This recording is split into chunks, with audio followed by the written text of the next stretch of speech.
हीने अक्षरहीने द्रव्यहीने वस्तुहीने समस्त लोपदोषग्राचार परिहारार्थं नामत्रयजपं करिष्ये ನಾವು ಪೂಜೆ ಮಾಡೋ ಸಂದರ್ಭದಲ್ಲಿ ಯಾವುದೇ ಥರದ ನ್ಯೂನ್ಯಾತಿರಿಕ್ತ ದೋಷಗಳಿದ್ದರೆ ಅದನ್ನೆಲ್ಲ ನಿವಾರಣೆ ಮಾಡಲಿಕ್ಕೆ 3 ಮಂತ್ರಗಳು ಹೇಳಿದ್ದಾರೆ.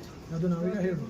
ಓಂ ಅಚ್ಯುತಾಯ ನಮಃ, ಅನಂತಾಯ ನಮಃ, ಗೋವಿಂದಾಯ ನಮಃ, ಅಚ್ಯುತಾಯ ನಮಃ, ಅನಂತಾಯ ನಮಃ, ಗೋವಿಂದಾಯ ನಮಃ, ಅಚ್ಯುತಾಯ ನಮಃ, ಅನಂತಾಯ ನಮಃ, ಗೋವಿಂದಾಯ ನಮಃ, ಹರಾಯ ನಮಃ, ಮೃಡಾಯ ನಮಃ, ಶಿವಾಯ ನಮಃ, ಶಂಕರಾಯ ನಮಃ. ವಿಷ್ಣು ಪರಮಂ ಪದಂ ಸದಾ ಪಶ್ಯಂತಿ ಕಿವಿಯಲ್ಲಿ ಕೊಡಿ ಪೂರದೇ ಏಕೆ. ಓಂ ದೇವಿ ಏವ ಚಕ್ಷುರಾತಂ ತದ್ವಿಪ್ರಾಶಿಪನ್ಯಭೋಜಾ ಕೃಪಾಂ ಸಸ್ಸಮಿಂದತೆ ವಿಷ್ಣೋರತ್ ಪರಮಂ ಪದಂ ಪ್ರಸಾದಂ ದೇಹಿ ಪ್ರಸಾದೋ ಅಸ್ತು. ಆ ತೆಂಗಿನಕಾಯಿ ಹೊಡಿತೀರಲ್ಲ, ನಾನು ಮುಟ್ಟಿಸಿ ಕೊಡ್ತೇನೆ, ನೀವು ಹುರಿದು ಕಲ್ಲಿಟ್ಟು. ಓಂ ಹ್ರೀಂ ಹ್ರಸ್ಪರ ಪರಸ್ಪರ ಘೋರ ಘೋರ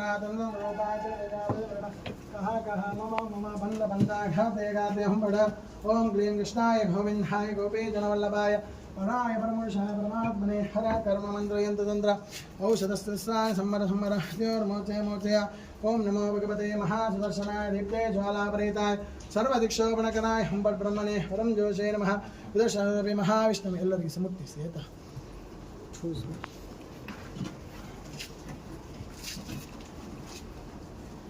ಅದನ್ನು ನೀವು ಹೊಡಿ, ಇನ್ನೊಬ್ಬರು ಯಾರಾದಿದ್ರೆ ಕರೆಯಿರಿ, ನೀವು ಈ ಕೆಲಸ ಮಾಡುವ ಇನ್ನೊಬ್ಬರು ನಿಮ್ಮೊಟ್ಟಿಗೆ. ಓಂ ಕ್ಲೀಂ ಕೃಷ್ಣಾಯ ಗೋವಿಂದಾಯ ಗೋಪೀ ಜನವಲ್ಲಭಾಯ ಪರಾಯ ಪರಮೇಶ್ವರಾಯ ಪರಮಾತ್ಮನೆ ಹರ ಕರ್ಮ